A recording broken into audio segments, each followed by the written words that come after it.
Bonjour Julie. Bonjour Laurie. Tout cet été, on revient sur les plus grandes affaires criminelles qui ont marqué nos esprits. Avec vous, Julie Rigoulet, rédactrice en chef du Nouveau Détective. Ce matin, retour sur la tuerie du Grand Bornand, l'effroyable affaire Flactif. Et c'est à visage découvert que l'homme frappe ce vendredi 11 avril 2003 à la porte du chalet situé sur les hauteurs du Grand Bornand, vous l'avez dit, en Haute-Savoie. Sarah Flactif, 10 ans, et sa petite sœur Laetitia, 9 ans, sont toutes seules à la maison. Mais elles reconnaissent le visiteur et lui ouvrent la porte sans méfiance.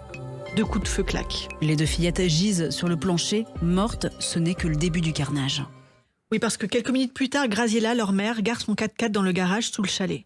La jeune femme, une élégante brune aux cheveux courts, grimpe l'escalier intérieur en compagnie de son petit Grégory. Et c'est lorsqu'elle arrive à la porte du salon qu'elle aperçoit l'homme. Elle aussi le connaît. A-t-elle le temps de voir le corps de ses filles ? Une balle la fauche à bout portant et elle s'écroule dans une mare de sang. Grégory, du haut de ses 7 ans, court se réfugier dans sa chambre. Le mystérieux visiteur le rejoint en quelques enjambées et à nouveau, il appuie sur la détente de son pistolet. Vers 19h enfin, une puissante Porsche arrive et se gare devant le chalet. Xavier Flactif, le Black, comme on l'appelle ici en raison de ses origines à moitié africaines, gravit à son tour l'escalier intérieur.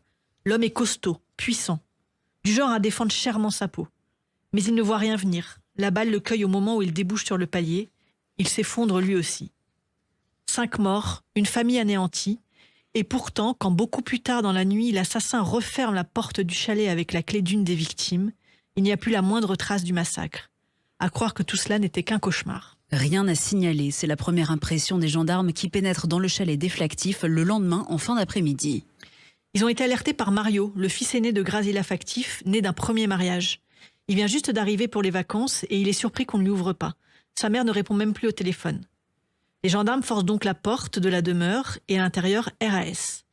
L'enquête est alors confiée aux gendarmes de la section de recherche de Chambéry, qui tiquent aussitôt sur 2 détails. D'abord, les 3 portables des Flactif ont cessé d'émettre en même temps, le vendredi à 19h53. Ensuite, le repas était prêt à être réchauffé sur la gazinière, mais personne n'y a touché. Et les plus proches voisins sont alors interrogés. Il s'agit d'un jeune couple avec 2 enfants, David Otia et Alexandra Lefebvre. Ils viennent d'emménager dans l'un des 3 autres chalets que Xavier Flactif, promoteur immobilier, a fait construire derrière le sien. Lorsque les gendarmes interrogent Otia, l'homme est catégorique. Il a bien croisé Xavier vers 18h30 le soir de leur disparition, mais alors que les 2 hommes devaient se retrouver à 20h, Flactif lui aurait fait faux bond. La porte était fermée et personne ne lui a ouvert. Intrigués, les gendarmes décident de retourner fouiller la maison. Et c'est là qu'en cherchant bien, ils découvrent sous un meuble une douille de petit calibre et un morceau de dent. Des techniciens de la scientifique passent la maison au luminone. Il y a des traces de sang partout. Les analyses permettent d'y retrouver les signatures génétiques des 5 membres de la famille, mais il y a aussi un 6e ADN inconnu. Et la vérité se dessine peu à peu. Le chalet a été le théâtre d'un drame. Reste à déterminer ce qu'il s'est passé. Pendant que les gendarmes inspectent le bâtiment à la loupe, 2 individus n'en perdent pas une miette. David Otia et sa compagne Alexandra. Et ils ne se gênent pas pour commenter l'affaire devant les journalistes qui défilent. Lui décrit Flactif comme un escroc et elle se demande s'il n'est pas parti se planquer à l'autre bout du monde avec sa famille. D'autant que la personnalité de Xavier Flactif commence à faire jaser. On apprend que l'homme, autrefois agent immobilier dans le Pas-de-Calais, n'y a pas laissé que de bons souvenirs. Il a même été condamné pour fraude fiscale là-bas. Et d'où viennent les grosses sommes d'argent dont il dispose ? On s'intéresse donc à ses 71 comptes bancaires, mais on s'intéresse surtout à toutes les connaissances du couple. À commencer par ce David Otia, le voisin si bavard dont le parcours se révèle énigmatique. L'homme a grandi près d'Arras dans une famille ouvrière. Très sportif et peu doué pour les études, il s'engage dans l'armée à sa majorité et se retrouve casque bleu en ex-Yougoslavie. Et c'est à son retour qu'il rencontre Alexandra Lefebvre qui lui donne 2 enfants. En 2001, la famille s'installe au Grand Bornand. Les logements sont chers. Mais Xavier Flactif, qui fait de la location saisonnière de chalets, accepte de les laisser squatter quand il n'y a personne en échange de petits règlements en espèces. L'affaire est entendue. Et ensuite, difficile de dire s'il y a eu conflit. Et pour en avoir le cœur net, les gendarmes décident de prélever l'ADN de David Otia en même temps que celui des 130 habitants du voisinage pour les comparer avec l'empreinte génétique inconnue retrouvée sur la scène de crime. Et début septembre, les résultats tombent.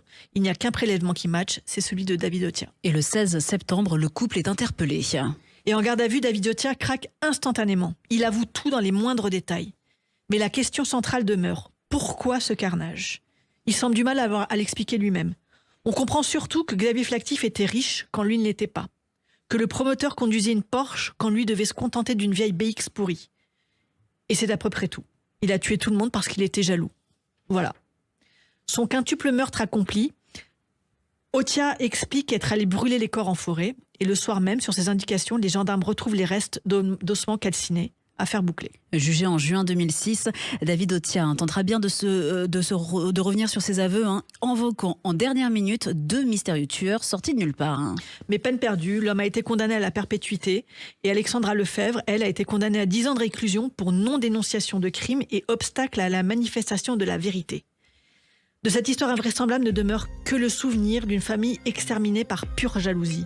Et ce chalet luxueux sur les hauteurs du Grand Bornand qui, on le devine, a dû tant faire rêver le tueur. La superbe demeure est aujourd'hui disponible à la location pour des vacances reposantes ou pas. Les grandes affaires criminelles sont à retrouver tous les matins sur Sud Radio avec vous, Julie Rigoulet. On vous retrouve également chaque mercredi en kiosque dans Le Nouveau Détective.